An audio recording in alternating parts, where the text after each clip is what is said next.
اللہ من الشیطان الرجیم بسم اللہ الرحمن الرحیم. خواتین و حضرات السلام علیکم ورحمۃ اللہ وبرکاتہ. مغفرت پروگرام احکام شریعت کے ساتھ ایک دفعہ پھر آپ کی خدمت میں حاضری کا شرف حاصل ہے. الحمدللہ ابھی کچھ ہی عرصے بعد ربیع الاول کی آمد ہے اور اس میں ہمارے کثیر مسلمان بھائی نبی کریم صلی اللہ علیہ وسلم کی دنیا میں آمد کے سلسلے میں خوشیوں کا اہتمام کرتے ہیں. جب کوئی محبوب چیز ہمیں حاصل ہوتی ہے تو ایک فطری تقاضا ہوتا ہے کہ قلب خوش ہوتا ہے اور دل چاہتا ہے کہ ہم اس خوشی کو کسی کے ساتھ شیئر کریں. تو کیا یہ خوشی کا پیدا ہونا صحیح ہے یا نہیں، اور پھر یہ شیئرنگ درست ہے کہ نہیں، اور کن کاموں کے ساتھ کس انداز سے یہ شیئرنگ ہونی چاہیے، اس کی شریعت اجازت دیتی ہے یا نہیں. یہ بہت سارے مسائل ہوتے ہیں جس پہ تقریباً ہر سال کچھ نہ کچھ کلام ہوتا ہے اور کثیر لوگ اس کے بارے میں جاننا چاہتے ہیں. تو یاد رکھیں کہ یہ تو ایک فطری تقاضا ہے کہ جب کوئی خوشی حاصل ہوتی ہے تو انسان اپنے قلب میں، یعنی کوئی نعمت حاصل ہوتی ہے تو اپنے قلب میں اس کی مسرت پاتا ہے، خوشی پاتا ہے، اور وہ چاہتا ہے کہ یہ خوشی اور لوگوں تک بھی پہنچے اور میں ان کے ساتھ شیئر کروں. اگر وہ خوشی اس کی ذات تک محدود ہے تو شیئرنگ کرنا چاہتا ہے، اور اگر بہت سارے لوگوں کو خوشی حاصل ہوتی ہے تو پھر ایک دوسرے کو مبارکباد دینے کا اہتمام ہوتا ہے. جیسے کسی کا مثال کے طور پر کوئی امتحان میں پاس ہو گیا، کسی کا کوئی کاروبار چل نکلا تو وہ بہت خوش ہوتا ہے، اس کو شیئر کرتا ہے. اس کا تعلق اس کی فقط ذات کے ساتھ ہے. اور اسی طرح جیسے عید آتی ہے، یہ ایک ایسی خوشی کا موقع ہے کہ یہ سب کے لیے باعث خوشی ہے. تو اجتماعی طور پہ چونکہ خوشی حاصل ہو رہی ہوتی ہے تو شیئر اب کیا کریں، یہ تو پہلے ہی شیئر ہو چکی ہے خوشی، تو پھر اس کے لیے ایک دوسرے کو مبارکباد دی جاتی ہے. رحمت کونین صلی اللہ علیہ وسلم کی دنیا میں آمد مبارکہ بھی ایک ایسی ہی بڑی نعمت ہے کہ جس نعمت کے حصول کے بعد مسلمان، یہ سمجھ لیجئے کائنات کا نظام ایک طریقے سے بدل گیا. وہ اللہ تعالیٰ کے حکم سے ہی تھا، اللہ تعالیٰ کی اجازت سے ہی تھا اور مشیت الہی کے عین مطابق ہوا، لیکن کائنات کا نظام بدل گیا. پہلے احکام بہت سخت قسم کے تھے، نرمی آ گئی، سہولت آ گئی.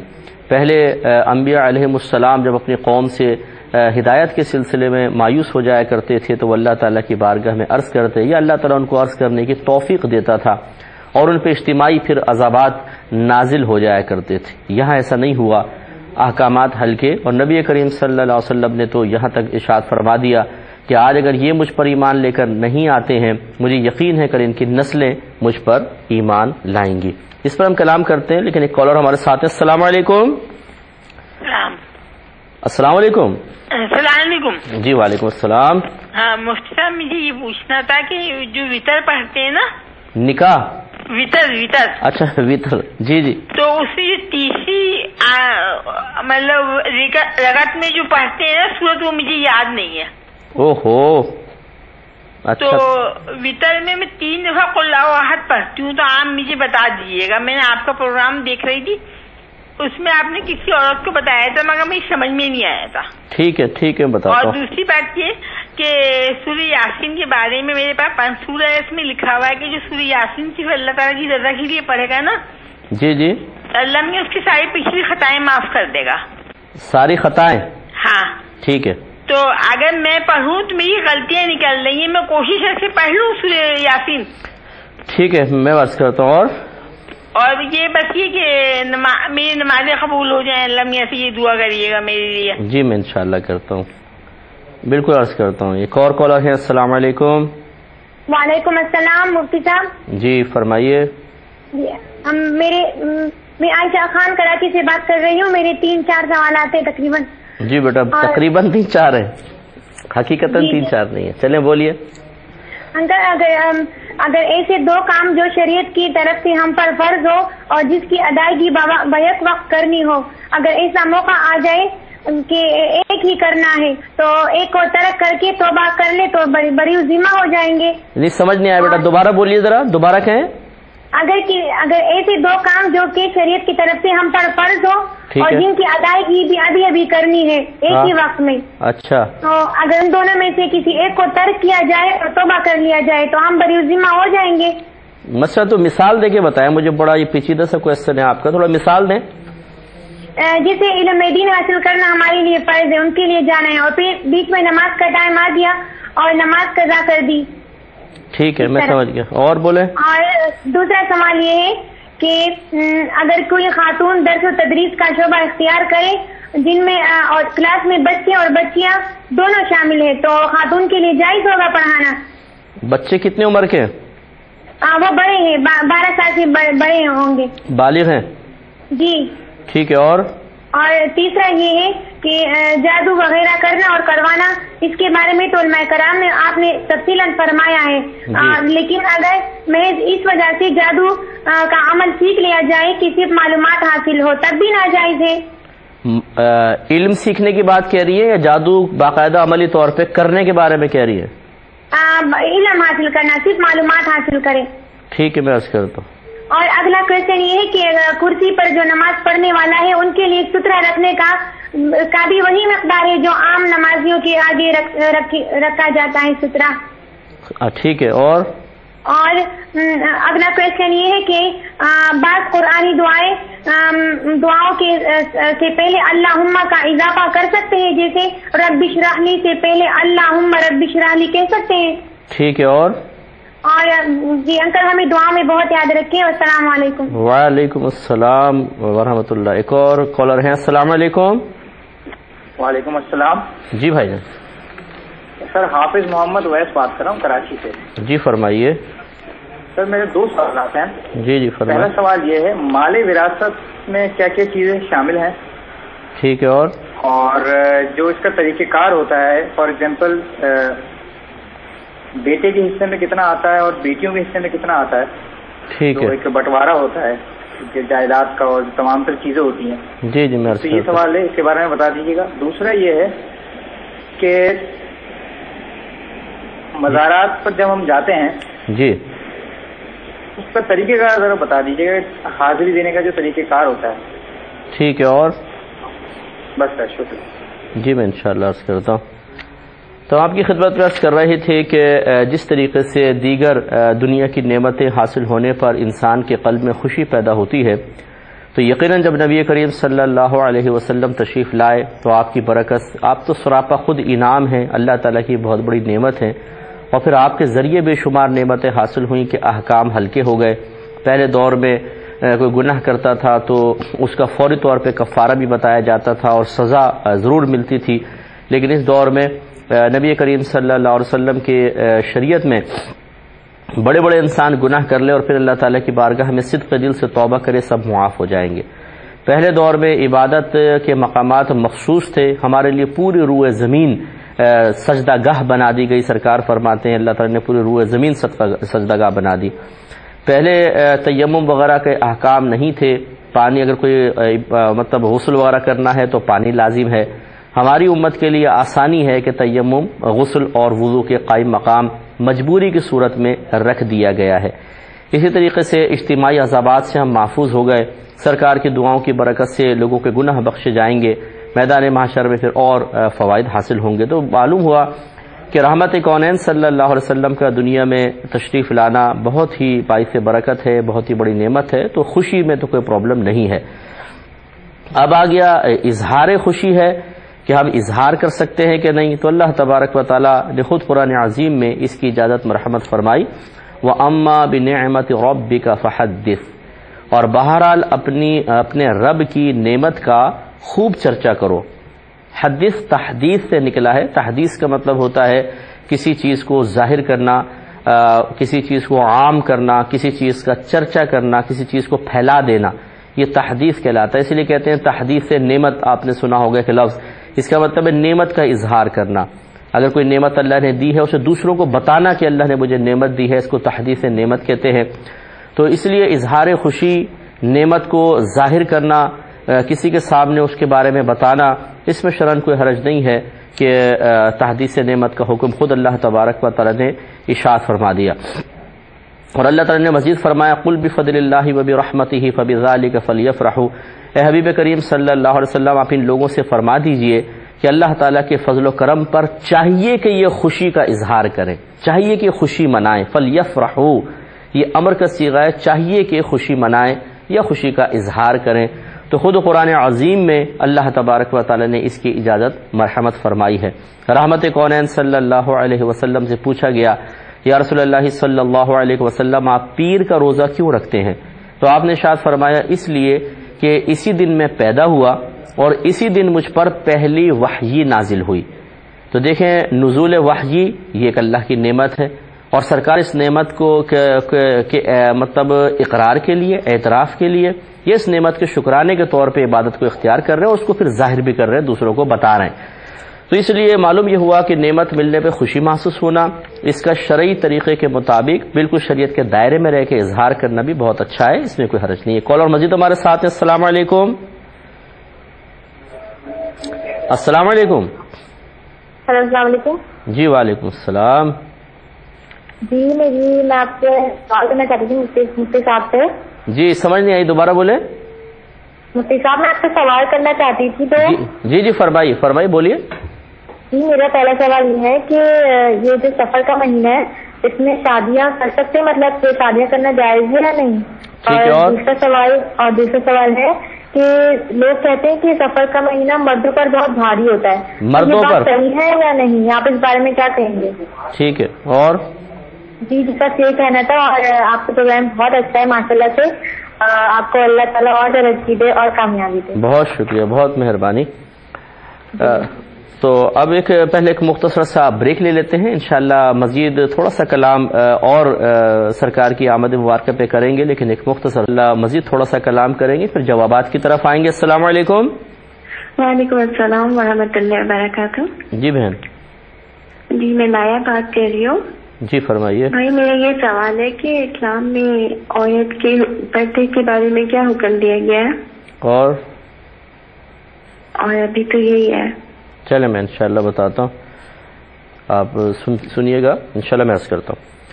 تو آپ کی خدمت میں عرض کر رہے تھے کہ ایک بات تو یہ شریعت نے بعض چیزیں غیر اختیاری ہوتی ہیں، جیسے کسی نعمت کے ملنے پہ خوشی کا محسوس ہونا، اور غیر اختیاری چیز پہ تو گرفتی نہیں ہے۔ تو نبی کریم صلی اللہ علیہ وسلم کی آمد پر قلب میں خوشی کا محسوس ہونا چونکہ غیر اختیاری ہے، اس پہ تو کوئی گرفتی نہیں ہے۔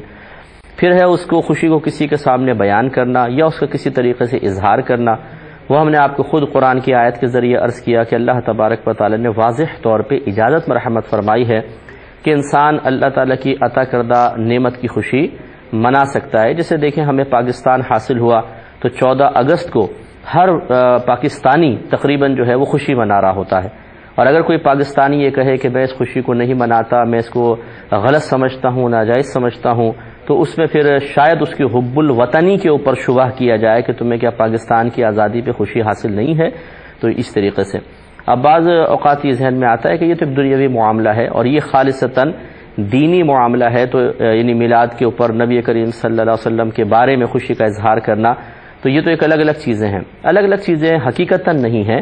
انسان کو ہر عمل اللہ تبارک و تعالیٰ کی رضا کی خاطر ہی کرنا چاہیے۔ یہ ملک پاکستان ہمیں حاصل ہوا، کہا یہی جاتا ہے کہ یہ اسلام کے نام پر حاصل ہوا، پہلی بات یہ۔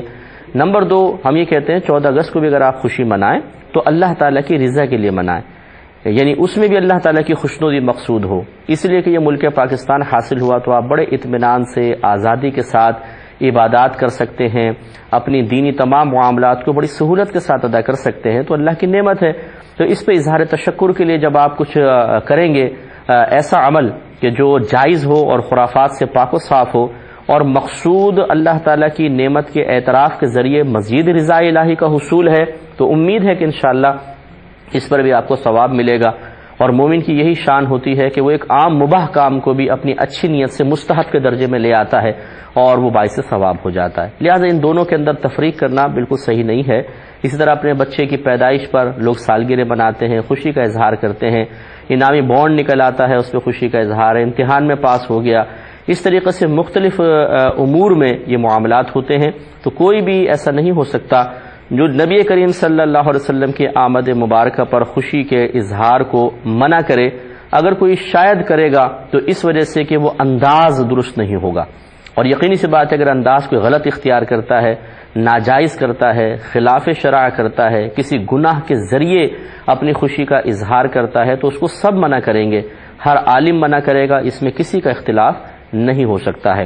تو خلاصہ کلام یہ ہے کہ رحمت کونین صلی اللہ علیہ وسلم کی دنیا میں آمد بہت ہی ایک بڑا اللہ تعالیٰ کا انعام ہے۔ آپ بھی اس پہ خوشی کا اظہار کریں، ہمیں بھی خوشی محسوس ہو رہی ہے، ہم بھی کریں گے، یعنی اب عنقریب ہوگا۔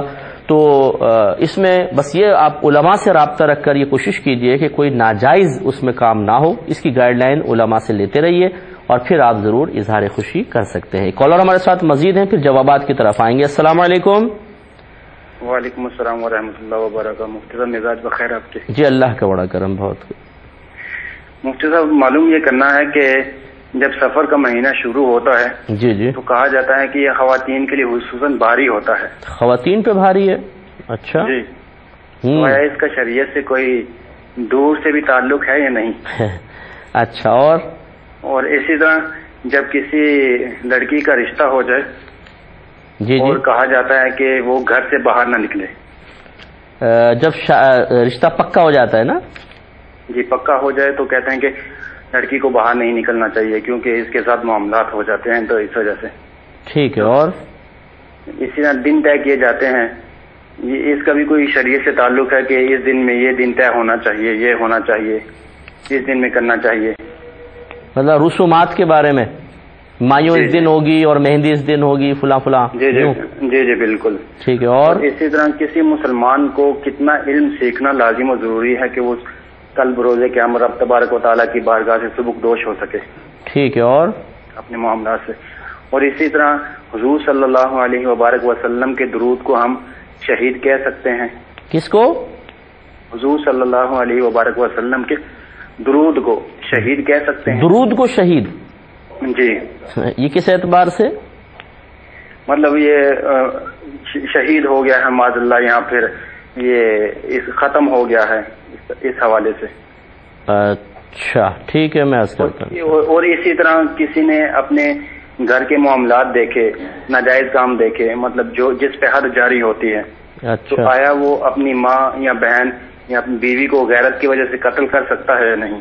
ٹھیک ہے، اور بس یہی کرم۔ جی میں عرض کرتا ہوں، بالکل جوابات کی طرف آتے ہیں۔ ایک بہن نے کویسچن کیا تھا کہ کیا وتر کی جو تیسری رکعت میں دعائے قنوت پڑھی جاتی ہے، اگر وہ یاد نہ ہو تو اس کی جگہ 3 بار سورہ اخلاص پڑھنا جائز ہے؟ دیکھیں مسئلہ یہ ہے کہ یہ صحیح نہیں ہے، محققین نے اس سے منع فرمایا ہے۔ پہلی بات تو یہ کہ دعائے قنوت یاد کرنے کی کوشش کرنی چاہیے، اگر بالفرض یاد نہیں ہے یا ابھی یاد کر رہے ہیں پوری یاد نہیں ہوئی تو قل هو اللہ شریف کے بجائے یا تو یوں پڑھ لیں، یہ جو ہم پڑھتے ہیں ربنا آتنا فی الدنیا حسنۃ وفی الآخرۃ حسنۃ وقنا عذاب النار، ایک مرتبہ یہ دعا پڑھ لیں، یا پھر 3 مرتبہ یوں کہہ لیں رب اغفر لی، بے کو غین سے ملائیے گا، رب اغفر لی رب اغفر لی رب اغفر لی، 3 دفعہ کہیں گے۔ اس کا معنی ہے کہ اے میرے رب میری بخشش فرما دے۔ تو یہ 3 دفعہ دعائے قنوت کے، یہ 3 دفعہ پڑھنا دعائے قنوت کے قائم مقام ہو جائے گا، لیکن سورہ اخلاص نہ پڑھیں۔ ایک فرماتی ان کے پاس ایک پنج سورہ ہے جس میں سورہ یاسین لکھی ہوئی ہے، اس میں فضیلت میں لکھا ہوا ہے کہ جو کوئی سورہ یاسین کی تلاوت کرے گا اللہ تبارک و تعالیٰ اس کی ساری خطائیں معاف فرما دے گا۔ تو یہ کہتی ہیں کہ میرے اس پڑھنے میں کچھ غلطیاں ہیں، میں سیکھ رہی ہوں، تو کیا میں اس فضیلت کے حصول کے لیے پڑھتی رہوں؟ دیکھیں مسئلہ یہ ہے کہ اگر آپ قرآن صحیح پڑھنے پہ ابھی قدرت نہیں رکھتی ہیں، اس میں غلطیاں ہو جاتی ہیں، تو آپ کو ہم مشورہ یہی دیں گے کہ آپ نہ پڑھیں۔ اور یہ یاد رکھیے گا کہ چونکہ آپ کی نیت یہ ہے کہ میں پڑھ کر اس فضیلت کو حاصل کر لوں، لیکن صحیح مجبوری کی بنا پر آپ پڑھ نہیں پا رہی ہیں کیونکہ آپ ابھی غلط پڑھتی ہیں اور اس میں غلطی کے امکانات ہیں جو بعض اوقات کفر تک بھی لے جا سکتی ہیں، تو ہم نے مزاج شریعت یہی دیکھا ہے، یعنی اللہ تبارک و تعالیٰ کی عادت کریمہ یہ ہے کہ جب کوئی شخص کسی عذر کی بنا پر کسی فضیلت کے حصول سے محروم رہ جائے یا کسی عبادت کا ارتکاب نہ کر پائے تو اللہ تعالیٰ اس کو مکمل ثواب عطا فرما دیتا ہے، اس فضیلت سے حصہ عطا فرما دیتا ہے۔ ترمذی کی روایت رحمت کونین صلی اللہ علیہ وسلم ایک مرتبہ مدینہ منورہ سے غزوے میں شرکت کے لیے باہر تشریف لے گئے، تو آپ نے صحابہ کرام سے فرمایا کہ جو مدینے میں لوگ پیچھے رہ گئے ہیں، بوڑھے ہیں، کمزور ہیں، ضعیف ہیں، عورتیں ہیں، بچے ہیں، وہ ہمارے ساتھ جہاد کے ثواب میں برابر کے شریک ہیں۔ تو صحابہ کرام علیہ رضوان حیران ہوئے، رسول اللہ ہم تو کفار سے لڑ رہے ہیں، مقابلہ کر رہے ہیں، وہ اپنے گھر میں ہیں، وہ کیسے برابر کے شریک ہیں؟ تو رحمت کونین صلی اللہ علیہ وسلم نے ارشاد فرمایا اس لیے کہ ان کی نیتیں ہمارے ساتھ ہیں، یعنی انہوں نے نیت کی تھی کہ کاش ہم بھی جاتے اور لڑتے، لیکن ان کی مجبوریاں آڑے آ گئیں۔ معلوم یہ ہوا کہ اگر آپ جیسے اب ایک شخص ہے وہ عذر کے سبب جماعت میں حاضر نہیں ہو سکتا، ایسی کوئی مجبوری ہے، کوئی عذر ہے، اللہ تعالیٰ اس کو مکمل جماعت کا ثواب عطا فرمائے گا، اس لیے کہ اس کی نیت ہے کہ میں جماعت سے نماز ادا کرتا۔ اسی طریقے سے ان کے لیے سرکار نے ارشاد فرمایا، اور اسی طرح آپ کے لیے بھی انشاءاللہ عز و جل ہوگا کہ اگر آپ یہ تمنا رکھتی ہیں کہ میں سورہ یاسین پڑھ کے اس فضیلت کو حاصل کر لوں، لیکن صحیح مجبوری کی بنا پر جیسے ہم آپ کی خدمت میں آپ کو منع کر رہے ہیں، عرض کر رہے ہیں کہ آپ نہ پڑھیں، آپ اس مجبوری کی بنا پر رک رہی ہیں، اللہ کی رحمت سے امید ہے کہ آپ کو فضیلت حاصل ہو جائے گی، اس لیے پڑھیں، پہلے آپ صحیح سیکھیں پھر پڑھیں۔ آپ نے ایک لفظ بولا اللہ میاں، آپ نے کہا تھا، تو یہ میاں کا لفظ بہتر یہ ہے کہ اللہ تبارک و تعالیٰ کے اسم مبارکہ کے ساتھ نہ کہا جائے، اللہ تبارک و تعالیٰ کہہ لیں یا صرف اللہ تعالیٰ کہہ لیں، اللہ عز و جل کہہ لیں۔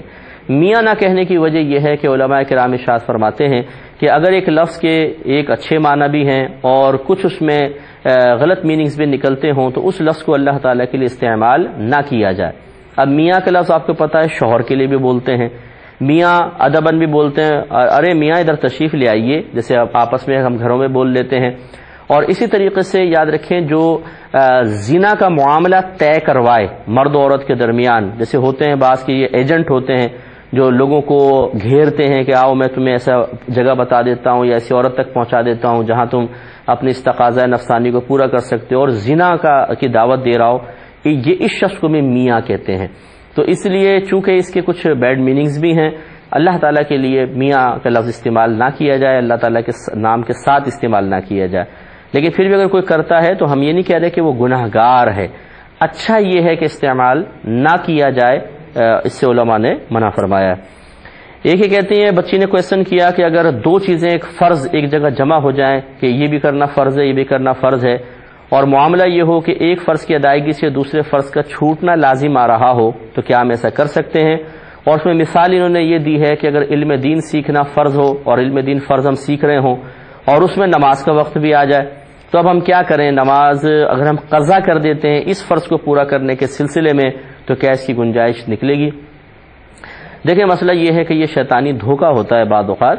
یوں سمجھ لیجئے کہ جو اللہ تبارک و تعالیٰ نے ہم پر چیزوں کی ادائیگی لازم کی ہے انہیں کہتے ہیں مامور بھی، مامور بھی یعنی حکم دیا گیا اس کا، وہ مامور بھی ہوتا ہے، عمل مامور بھی ہوتا ہے۔ اللہ تعالیٰ عامر کہلاتا ہے اور جس کو حکم دیا وہ مامور کہلاتا ہے۔ جیسے ہم مامور ہیں مختلف کاموں پر، اللہ نے ہمیں حکم دیا ہے۔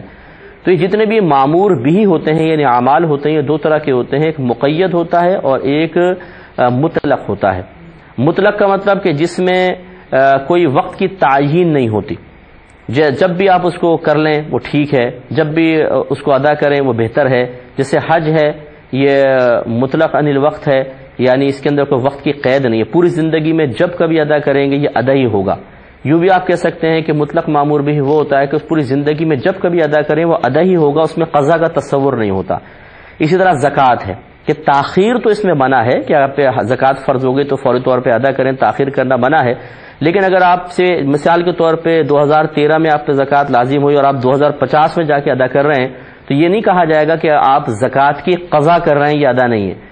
تو یہ جو مطلق عن الوقت ہوتے ہیں مامور بھی، ان میں وقت کی قید نہیں ہوتی۔ جیسے علم دین کا حصول، علم دین سیکھنا فرض تو ہے لیکن کسی وقت کے ساتھ مقید تو نہیں ہے۔ اور بعض مامور بھی ایسے ہوتے ہیں جو وقت کے ساتھ مقید ہوتے ہیں، انہیں مقید بالوقت کہتے ہیں کہ اگر اس وقت میں ادا کریں گے تو ادا ہوں گے، وقت گزار دیا تو قضا ہو جائیں گے، جیسے نماز۔ اب آپ دیکھ لیجئے کہ دو جو آپ فرض بتا رہی ہیں اس میں ایک مطلق عن الوقت ہے جیسے علم کا حصول، دوسرا مقید بالوقت ہے جیسے نماز، کہ اگر آپ نے ٹائم نکال دیا نماز قضا ہو جائے گی۔ اور یہ نہیں ہو سکتا کہ مطلق کے لیے آپ مقید کو ترک کر دیں، اس لیے یہ ہو سکتا ہے کہ مقید کے لیے مطلق کے اندر تاخیر کر دیں کیونکہ اس میں قضا کا تصور نہیں ہے، آپ دیر بھی کر دیں گے تو گناہ گار نہیں ہوں گے، لیکن یہ وقت کے اندر اندر ادا کرنا لازم ہے۔ لہٰذا آپ نماز کو فوقیت دیں، نماز پڑھیں، چاہے اس میں تھوڑا بہت ٹائم آپ کا نکل جائے۔ نماز پڑھنے میں کتنا وقت نکلتا ہے؟ 5 منٹ 7 منٹ۔ اگر بالفرض کوئی کلاس چل بھی رہی ہے اور آپ اجازت لے کے جا کے نماز پڑھتی ہیں، پھر آ کے اس فرض علوم کی کلاس میں بیٹھتی بھی ہیں تو کتنا وقت نکلے گا؟ 4 منٹ 5 منٹ 6 منٹ 7 منٹ۔ اور یہ بڑی حیرت کی بات ہے کہ کوئی ایسی جگہ کہ جہاں پر آپ فرض علم سیکھ رہے ہوں اور وہ آپ کو نماز قضا کرنے کی ترغیب دے دیں یا نماز قضا کرنے پہ مجبور کریں، یہ تو بڑی حیرت انگیز بات ہے، ایسا ہو نہیں سکتا ہے۔ تو اس لیے بہرحال اگر ایسی سچویشن آ بھی جاتی ہے، فرض کر لیجئے، تو نماز اپنے وقت پہ ادا کی جائے گی، فرض علوم کے لیے بعد میں وقت نکالا جائے گا۔ ایک یہ بہن فرماتی ہیں کہ کسی نے کہا کہ ایک خاتون ہیں، وہ پڑھاتی ہیں کچھ یا درس وغیرہ دیتی ہیں، اور سامنے لڑکے بھی ہوتے ہیں لڑکیاں بھی ہوتی ہیں، اور لڑکے بالغ ہوتے ہیں، تو کیا حکم شرع ہوگا؟ دیکھیں یہ مخلوط تعلیم جو ہے یہ ویسے ہی شریعت اس کو شدید ناپسند کرتی ہے، اور خصوصاً ایک خاتون کا پڑھانا، اور خصوصاً اس قسم کے ماحول میں جو اس وقت بہت ہی نازک ماحول چل رہا ہے، اس میں یقیناً شاید فتنے سے خالی نہ ہو۔ ہاں اگر وہ بہت ہی عمر رسیدہ خاتون ہیں، بہت ہی زیادہ بوڑھی ہو چکی ہیں، تو پھر کچھ شرعی احکام تبدیل ہو جاتے ہیں، یعنی ان کے اندر بالکل اٹریکشن نہ ہو اور عمر بھی بہت زیادہ ہو چکی ہو، تو پھر سی گنجائش نکل سکتی ہے۔ لیکن اگر ینگ ہیں تو اس کو بالکل احتیاط کرنی چاہیے۔ اس میں مزید تھوڑا سا ہم کلام کریں گے ایک مختصر سے بریک کے بعد۔ خاتون کا اس طرح لڑکے لڑکیوں کو پڑھانا یقیناً ہمارے اسلامی نقطہ نظر سے بھی قابل غور ہے، محل نظر ہے، اور معاشرتی اعتبار سے بھی بڑے پرابلمز کریٹ ہو جاتے ہیں، تو اس لیے تھوڑا سا احتیاط کی جائے بہتر ہے۔ لیکن بہرحال جو مجبوری کی صورتیں ہوتی ہیں وہ مستثنی ہوتی ہیں۔ بعض اوقات ایسا ہوتا ہے کہ خواتین مجبور ہوتی ہیں، گھر میں کوئی کمانے والا نہیں ہے، کوئی کفالت کرنے والا نہیں ہے، اس صورت میں وہ باہر نکلتی ہیں، پھر جہاں پہ وہ جاتی ہیں یقینی سی بات ہے کہ جو ان میں صلاحیت ہوتی ہے، جس فیلڈ سے وہ تعلق رکھتی ہیں اسی میں کام کرنا ہوتا ہے، اور ہر ادارہ ان کی ریکوائرمنٹ کے مطابق سہولیات پرووائڈ نہیں کرتا ہے، تو بعض خواتین پھر مجبور ہوتی ہیں، درس و تدریس ان کا شعبہ ہوتا ہے، اور سامنے مطلب پھر لڑکے لڑکیاں بٹھا دیے جاتے ہیں۔ ایسی صورت میں جبکہ اس قسم کی کوئی واقعی مجبوری کی صورت ہو تو ان بہن کے لیے بہرحال گنجائش نکل سکے گی کہ وہ اپنے جسم کو کورڈ کر کے اسکارف وغیرہ پہن کر اور اپنی مکمل طور پہ توجہ لڑکیوں کی طرف زیادہ رکھیں، لڑکیوں کی طرف کم رکھیں، اور ہنسی مذاق بالکل نہ کریں، بہت ہی ریزرو رہ کر اس مجبوری کی صورت میں یقیناً وہ کر سکتی ہیں۔ لیکن جہاں پہ چوائس آ جائے وہاں پہ حتی الامکان کوشش کریں کہ ایسے ماحول میں نہ پڑھایا جائے کہ جس ماحول میں عورت کا سامنے بولنے کی وجہ سے کوئی فتنہ فساد ہوتا ہو۔ امید ہے کہ اگر کوئی لیکچرار ہیں، کوئی خاتون ہیں جو پڑھا رہی ہیں، وہ بھی برا نہیں مانیں گی کہ ہم نے آپ کی خدمت میں مجبوری کی صورت کو علیحدہ ظاہر کر دیا اور دوسری صورت کو الگ رکھا ہے، اور اس میں اور بھی کئی صورتیں ہو سکتی ہیں۔ لیکن بہرحال اب جیسے مثال کے طور پہ باہر کے ملکوں میں چلے جائیے، ہم جب کوئی مسئلہ بیان کرتے ہیں تو یقینی سی بات ہے کہ وہ ایک جگہ کے لیے نہیں ہوتا۔ بعض لوگ اپنی وسعت ذہنی کی کمی کی بنا پر ہر مسئلے کو اپنے موجودہ ماحول میں دیکھنے کی کوشش کرتے ہیں، اور جب اس ماحول کے مطابق نہیں پاتے تو وہ ہم پہ الٹا فتویٰ نویسی شروع کر دیتے ہیں۔ ایسے لوگوں کی خدمت میں اس لیے ذرا تفصیل سے عرض کر دیتا ہوں کہ ذرا باہر کے ملکوں میں چلے جائیں کہ جہاں پر جو ٹیچر حضرات ہیں، خواتین ہیں، ان کے سامنے تو وہاں پہ تو ایجوکیشن کو کوئی برا سمجھے نہیں جاتا، اور ہر جگہ یہی معاملات ہیں، تو اب وہاں پر بھی تو خواتین ہیں وہ مجبوری کی حالت میں پڑھاتی ہیں، انہیں پڑھانا ہی ہوتا ہے، تو اس لیے یہی کہا جائے گا کہ جہاں اس قسم کی کوئی مجبوری کی صورتحال ہو وہاں پر اللہ تبارک و تعالی یقیناً درگزر فرما دے گا، وہاں احتیاط کے ساتھ پڑھائیں۔ جہاں مجبوری کی صورتحال نہ ہو، چوائس بھی ہو، دوسرے مقامات پر پڑھانے کے امکانات بھی، وہاں پڑھا لیں۔ اور اگر یہ درس و تدریس سے مراد صرف یہ ہے کہ گھر میں کوئی اہتمام کرتے ہیں، اس میں لڑکے لڑکیوں کو دعوت دی جاتی ہے، تو یہ صحیح نہیں ہے۔ خاتون کو اس طرح مطلب کوئی جاب وغیرہ نہیں کر رہی ہیں، ویسے ہی بلا کے بٹھا کر وہ کچھ سمجھانا چاہتی ہیں، تو پھر وہ لڑکیوں کو ہی بٹھائیں اور بلائیں، لڑکوں کو نہ بلائیں۔ ایسی صورت میں مجبوری وغیرہ کیا ہو سکتی ہے، اس لیے اس میں اجازت نہیں ہوگی شرعی لحاظ سے۔ بچی نے کویشچن کیا کہ کیا یہ تو ہمیں پتہ ہے کہ جادو غلط ہوتا ہے، ناجائز ہے، لیکن کیا صرف اس کا علم اگر سیکھا جائے تو صحیح ہے؟ دیکھیں ہم اس کے علم سیکھنے کے بارے میں بھی منع کریں گے۔ ہاروت اور ماروت کا قرآن میں ذکر ہے جو لوگوں کو علم وغیرہ یہ جادو کا سکھایا کرتے تھے، لیکن ساتھ اس کے ناجائز استعمال سے منع کر دیا کرتے تھے۔ اب چونکہ وہ اللہ تبارک و تعالی کی طرف سے مقرر کیے گئے تھے تو یقینی سی بات ہے کہ جو کچھ وہ سکھاتے ہوں گے اس میں مضر اثرات تو تھے، لیکن اس میں کوئی کلمات کفر و شرک نہیں ہوں گے۔ لیکن آج کل جو یہ جادو ٹونا کرنے والے ہیں یہ اکثر ان کے ایسے ہی ہوتا ہے کہ یہ کفر و شرک کے کلمات پر مشتمل ہوتے ہیں، اور جب تک اس میں گندے کام نہ کیے جائیں ان کے نزدیک گویا کہ ترقی نہیں ہوتی ہے، اور وہ گندے کام کرنے کی وجہ سے جو گندے جنات ہیں وہ مانوس ہو جاتے ہیں، قریب آتے ہیں اور پھر وہ کام کرتے ہیں، اور اس سے پھر انسان سمجھتا ہے کہ میں کوئی کامیابی حاصل کر رہا ہوں، حالانکہ وہ اتنا ہی کام کرتے ہیں جتنا اللہ تبارک و تعالیٰ کی طرف سے ان کو آسانی دے دی جائے، جہاں پر اللہ کی مرضی نہ ہو، جہاں اللہ کا فیصلہ ان کے خلاف ہو، وہاں یہ پر بھی نہیں مار سکتے، ورنہ تو ہر شخص جادو کروا کے جو چاہتا جس کو چاہے مروا دیتا، ٹھیک ہے نا. جیسے سیاسی مخالفین ہیں ایک دوسرے کو مروا دیتے، کھلاڑیوں میں حسد پیدا ہو جاتا ہے وہ دوسرے کو مروا دیتے، دینی طبقے میں ایک دوسرے سے حسد پیدا ہو جاتا ہے وہ فوراً جادو کر کے مروا دیتے. لیکن آپ دیکھیں کہ کسی کی موت کے لیے، کسی کی اعضاء کو ختم کرنے کے لیے جادو کروایا جاتا ہے، لیکن اللہ کا فیصلہ جب درمیان میں آتا ہے تو ہر قسم کا جادو بیکار ہو جاتا ہے. اس لیے جب اس قسم کی صورتحال ہے کہ آج کل کے جادو میں یعنی ایسے ایسے منتر ہوتے ہیں جادو کے اندر کہ آپ کو ان کا معنی اور مفہوم ہی نہیں پتا کہ کیا ہے. یہ اور زیادہ خطرناک ہے کہ اگر ایک معنی مفہوم واضح ہوتا آپ کو کسی منتر کے بارے میں تو آپ چوائس کر سکتے تھے کہ بھئی اس میں تو خراب ہے، اس میں صحیح ہے، چلو اس کی اجازت ہے یا نہیں. لیکن یہاں تو صورتحال یہ ہے کہ اس میں اس قسم کے کلمات ادا کرنے پڑتے ہیں جن کے معنی اور مفہوم آپ کو پتہ ہی نہیں ہے. تو یہ اور خطرناک ہے کہ ہو سکتا ہے کہ آپ نادانستہ طور پہ اپنے زبان سے ایسی گندی بات نکال دیں جو اللہ کی شان کے خلاف ہو، رسول کی شان کے خلاف ہو، مذہب کی شان کے خلاف ہو، یا مطلب معاذ اللہ ثم معاذ اللہ شیطان کو اپنا خدا کہا جا رہا ہو، شیطان کو اپنا دیوتا مانا جا رہا ہو، تو پھر یقینی سی بات ہے کہ ایسا شخص دار اسلام سے خارج ہو جائے گا. لہذا جادو سیکھنا بھی خطرناک ہے، اس سے مطلقاً منع کیا جائے گا، اور بیجا نہیں ہوگا یہ کہا جائے کہ جادو سیکھنا آج کل کے دور کے اعتبار سے بالکل گناہ ہے. یہ کہتی ہیں کہ جس طریقے سے ایک نمازی نماز پڑھ رہا ہوتا ہے کھڑے ہو کر تو کہا جاتا ہے آپ اپنے سامنے سترہ رکھ لیجئے. سترہ کہتے ہیں ایک ایسی رکاوٹ کو کہ جس کے بعد سامنے سے کوئی شخص گزر سکتا ہے، اس کے گزرنا گناہ نہ ہو. اور اس کے لیے شریعت نے ہمیں بتایا کہ یہ ایک انگلی کے برابر کم از کم وہ موٹا ہو کم از کم، اور یہ بیچ کی انگلی سے لے کر یہ سرے سے لے کر یہاں تک اتنا لمبا ہو کم از کم. وہ لکڑی کا سامنے گاڑ دیں اور اس کے پیچھے سے کوئی پھر گزر رہا ہے اور یہاں ہم نماز پڑھ رہے ہیں تو جائز ہے، اس کو سترہ کہتے ہیں. تو بچی نے کویشچن یہ کیا کہ کیا جو کھڑا ہوا شخص کا سترہ ہے کیا کرسی پہ بیٹھ کے نماز پڑھنے والے کے لیے بھی ویسے ہی سترہ درکار ہوتا ہے؟ تو یقینی سی بات ہے اگرچہ وہ کرسی پہ بیٹھ کے تھوڑا سا اونچا ہو جاتا ہے، لیکن یہ نہیں کہ اب سترہ اتنا اونچا رکھا جائے کہ وہ اس کے منہ کے سامنے آ جائے. منہ کے سامنے ہونا ضروری نہیں ہے، جیسے کہ سائز سے آپ اندازہ کر لیں کہ اگر میں اپنے سامنے سترہ گاڑ کے کھڑے ہو کے نماز پڑھ رہا ہوں تو یہ کہاں تک آئے گا، میرے گھٹنے تک بھی نہیں پہنچے گا. تو لہٰذا یہ نہیں ہے کہ کرسی پہ بیٹھ کے کوئی نماز پڑھ رہا ہو تو اونچی سی لکڑی گاڑے گا تو پھر اس کا سترہ بنے گا، ورنہ نہیں، اس کے لیے بھی اتنا ہی سترہ ہے. ایک انہوں نے کہا کہ جو یہ منقول دعائیں ہیں قرآن عظیم میں ہیں، حدیث میں ہیں، کیا ان سے پہلے ہم اللہم کا اضافہ کر سکتے ہیں؟ تو جی ہاں، اس میں شریعت نے منع نہیں کیا، فقہاء نے اس کی اجازت دی ہے. جیسے قرآن میں حضرت موسیٰ علیہ السلام کی دعا کا آپ نے بھی حوالہ دیا، رب اشرح لی صدری ویسر لی امری واحلل عقدۃ من لسانی یفقہوا قولی. تو اب اس سے پہلے آپ اللہم بڑھا دیں، اللہم رب اشرح لی، تو کوئی حرج نہیں ہے. ویسے تو یہ یاد رکھیں رب اشرح لی کا مطلب ہی ہے یا ربی، اے میرے رب، اور یہ یا ربی اللہم کی ہی قائم مقام ہے. اللہم کہہ لیں یا ربی کہہ لیں ایک ہی بات ہے. لیکن بہرحال اور ایسی کوئی دعائیں جس میں شروع میں اس قسم کے الفاظ نہ ہو تو آپ اللہم شامل کر سکتے ہیں، اس میں کوئی حرج نہیں ہے. اس کا معنی ہوتا ہے اے اللہ. ایک بھائی نے کویشچن کیا کہ مال وراثت میں کیا کیا چیزیں شامل ہوتی ہیں؟ دیکھیں، ہر وہ چیز جو قیمت رکھتی ہے اس کو مال وراثت کہتے ہیں. ہر وہ شے جو قیمت رکھتی ہے، جس کی تھوڑی سی بھی قیمت ہے، وہ مال وراثت ہے.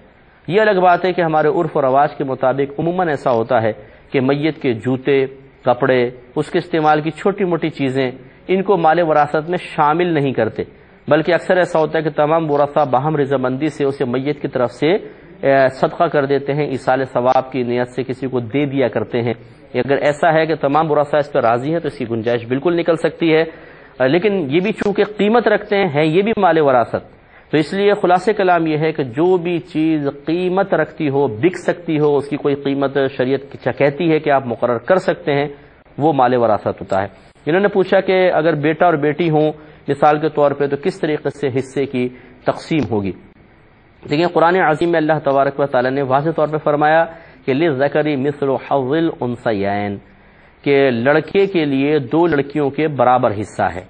معلوم ہوا کہ لڑکے کو ایک حصہ جیسے ملا تو لڑکی کو اس کا نصف ملے گا، ٹھیک ہے نا. تو لڑکے کو پورا حصہ ملتا ہے، لڑکی کو آدھا حصہ ملتا ہے، نصف ملتا ہے لڑکے کے مقابلے میں. جیسے مثال کے طور پر اگر کل مال چھوڑا ہے، ایک بھائی ہے ایک بہن ہے، تو اس کے 3 حصے کریں گے، 2 حصے لڑکے کے ہوں گے اور 1 حصہ بچی کا ہوگا. اس میں بعض لوگ اعتراض کر دیتے ہیں، مطلب اپنے چھوٹے ذہن کے مطابق، کہ یار یہ تقسیم کیسی ہے، لڑکا مضبوط ہوتا ہے، وہ کما بھی سکتا ہے، اس کے لیے 2 حصے رکھ دیے. بچی عموماً کمزور ہوتی ہے، کما نہیں سکتی ہے، اس کے لیے آدھا 1 حصہ رکھ لیا. ہونا الٹا چاہیے تھا. تو یہ اصل میں سوچ الٹی ہے، حصہ الٹا نہیں ہونا چاہیے تھا. وجہ اس کی یہ ہے کہ اللہ تبارک و تعالیٰ نے مرد کو بنایا ہے کفیل، اور عورت کو کہ تمام تر ذمہ داری مردوں پہ ڈال دی ہے. اگر وہ بیٹی ہے تو باپ پہ ذمہ داری ہے، بیوی ہے تو شوہر پہ ذمہ داری ہے، ماں ہے بچوں پہ ذمہ داری ہے. اس طریقے سے عورت کا کوئی بھی آپ روپ لے لیں، کوئی بھی اس کی زندگی کا پہلو لے لیں، کسی بھی اس کی حیثیت جو معاشرتی اعتبار سے اس کی حیثیت بنتی ہے وہ لے لیں، اس کا نفقہ مردوں پہ رکھا گیا ہے. اس لیے مرد کا حصہ بڑھا دیا، عورت کا حصہ کم رکھا، اس کو بالکل لیا محروم نہیں کیا گیا، اور باقی ذمہ داری مردوں پہ ڈال دی گئی کہ اب آپ کو اس کو سنبھالنا بھی ہے، نہیں سنبھالو گے گناہ گار ہوگے. اس لیے تقسیم اپنے مقام پہ بالکل بہترین تقسیم ہے، ایسے ہونا چاہیے تھی. اس قسم کے لوگ جو اعتراضات کرتے ہیں نا، میں آسان سی ایک بات کہتا ہوں، آپ اس مقولے کو عام کر دیجئے کہ ان کو سامنے بٹھا لیں اور تمام معاملات ان کے سامنے رکھ کے بولیں کہ اچھا بناؤ، قانون بناؤ، بتاؤ کیا ہونا چاہیے.